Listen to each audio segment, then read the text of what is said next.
Decoration Day is a day of remembrance for those who have died. It is not a day for those of the living. That will be again tomorrow. Today we honor those who gave their life. Over 24 cities and towns claim to be the birthplace of Memorial Day. While Waterloo, New York was officially declared the birthplace of Memorial Day by President Lyndon Johnson in May of 1966, it's really difficult to conclusively come to the origin. But regardless of the exact day or location, Memorial Day means so much for us today as it did at the very first. Our first Declaration Day, General James Garfield made a speech at Arlington National Cemetery, and 5,000 participants decorated the graves of the 20,000 Union and Confederate soldiers buried there. It took a while for everybody to come in line with Memorial Day, especially with the divisions from the North and the South. And eventually we did when we honored all Americans who died fighting a war. And this date was chosen because there was no connection to any other field or any other day. It was to stand all on its own. Memorial Day is a reminder for you and for me that we also have a tremendous accountability and responsibility.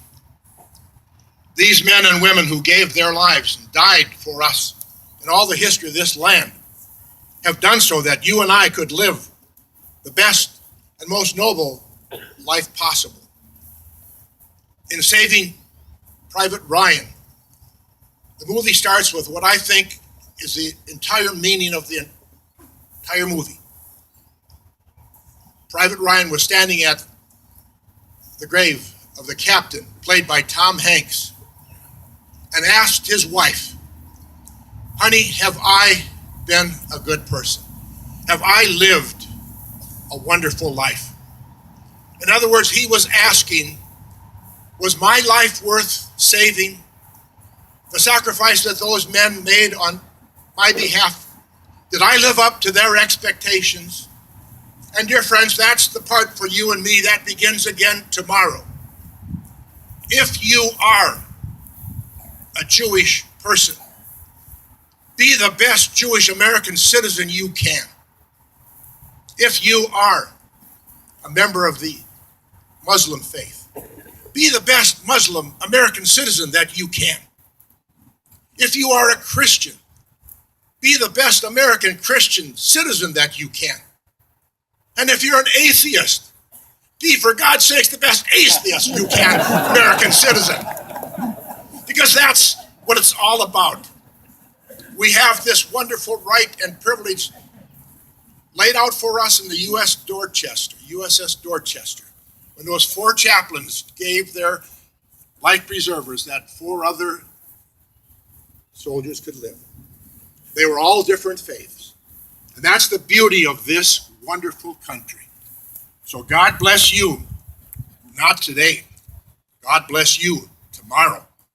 God bless the memory of everyone who gave their life for this country. I would like to ask if there are other family members of these 32 families to please stand. If you're in the crowd that's already standing, please step forward. Any relatives of these 32 would like for you to stand. Okay. I'm going back to another dead president, President Abraham Lincoln, November 19th, 1863. But in a larger sense, we cannot dedicate, we cannot consecrate, we cannot hallow this ground. The brave men living and dead who struggled here have consecrated it far above our poor power to add or to detract. The world will little note nor long remember what we say here, but it can never forget what they did here. It is for us, the living, rather to be dedicated here to the unfinished work which they who fought have thus far so nobly advanced.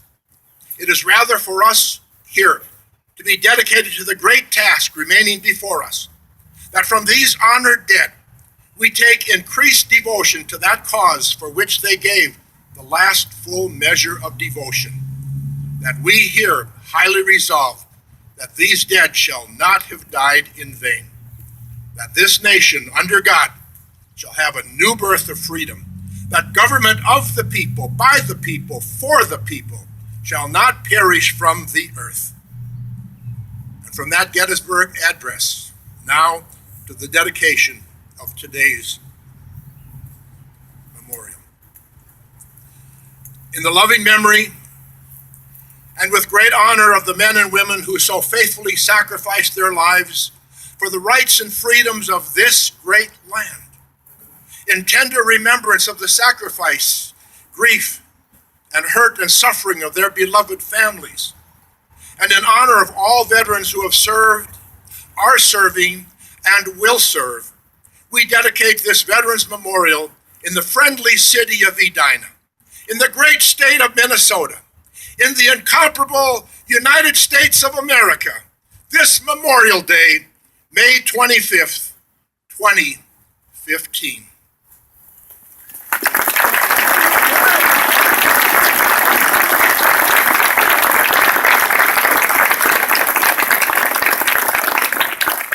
Families may be seated. And finally, I think it's just, again, a time for us to congratulate all the members of this current committee and the wonderful job that they did, because this is spectacular.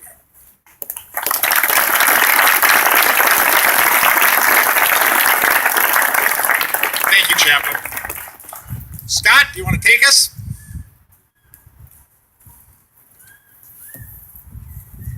Hello. We invite you to stand when you hear your branch of service song played, or raise your hand.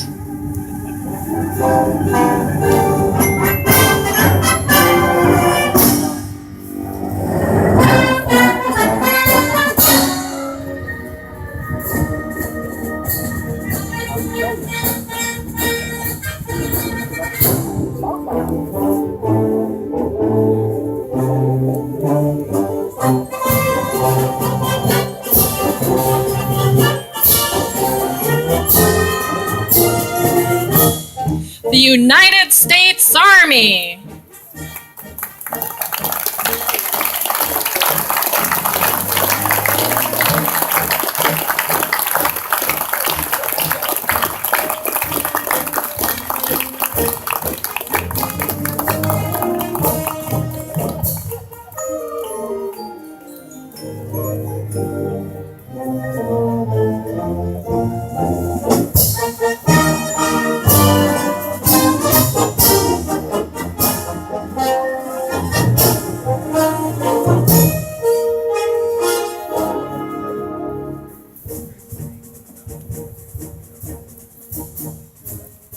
The United States Coast Guard.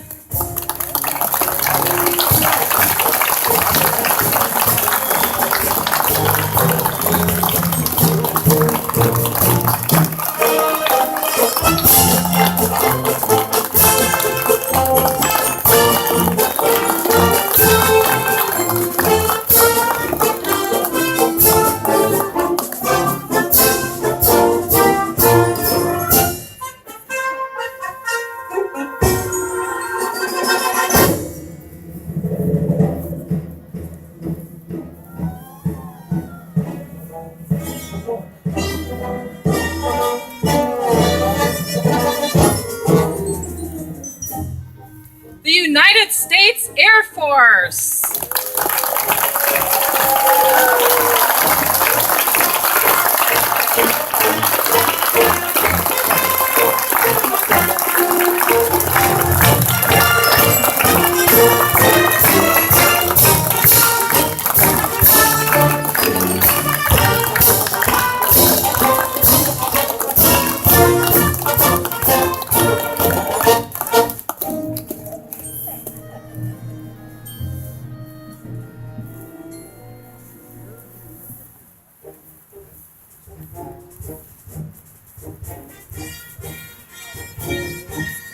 The United States Marine Corps.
United States Navy.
Everybody stand.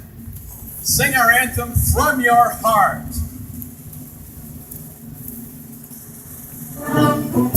Can you see by the dawn's early light what so proudly we hailed on the twilight's last gleam, whose stars and bright stars through the perilous fight. Oh, the ramparts we won were so gallantly streamed, and the rocket's red glare, the bombs bursting in air, gave proof through the night that our flag was still there. Oh, say does that star-spangled banner yet wave o'er the land of the free and the home of the brave?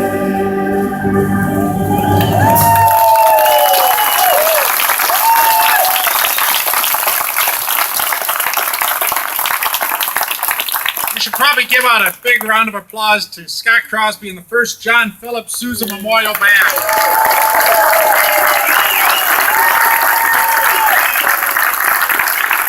They'll be playing the 4th of July like they always do.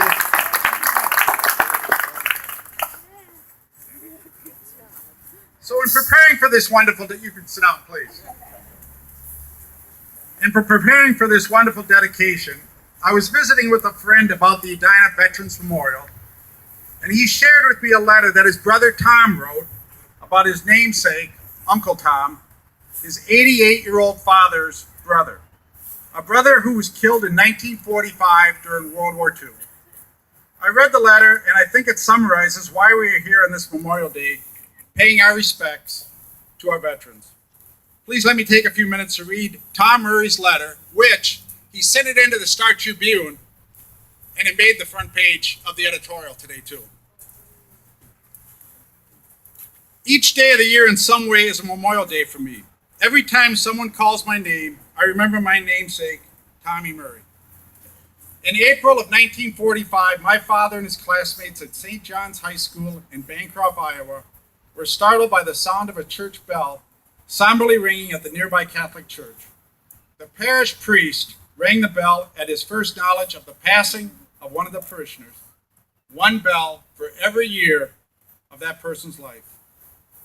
On that day, the bell rang 20 times, and though he hadn't been officially notified, my father and all his classmates knew that his brother, Tommy, had been killed in the war. Uncle Tommy, for whom I am named, wrote to my father in February 1945 not to drink, smoke, or join the army. I've seen all the world I want to see and would settle for any Iowa, any old time. He wrote that last time.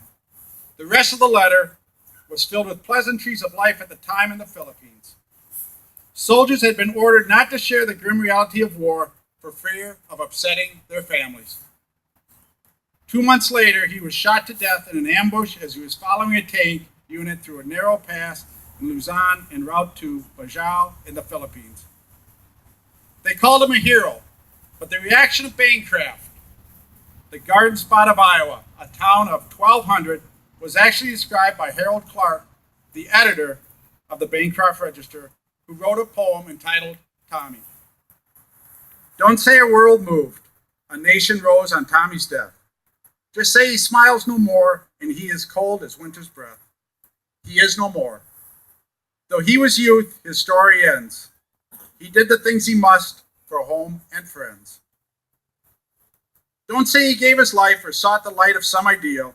At 20, men don't wish to give a thing so real. Just say his life was snatched before the start, because the world said, do your duty, bear your heart, and that is all. Don't prate of mock heroics. Only briefly say he did the things he had to do. He fought that day to live. He lost a game he'd hoped to win, because conventions say you fight or sin, and that is all. Won't say we're proud he died for this our cause, or that there's compensation and applause from fellow men. Just say we love him now as then, and pray youth won't be sacrificed again. The amazing thing about this story is that Uncle Tommy was exempt from the draft for severe juvenile arthritis, but he insisted on joining the Army. Upon enlistment, he chose one of the most dangerous positions in the war, operation of a man-portable flamethrower.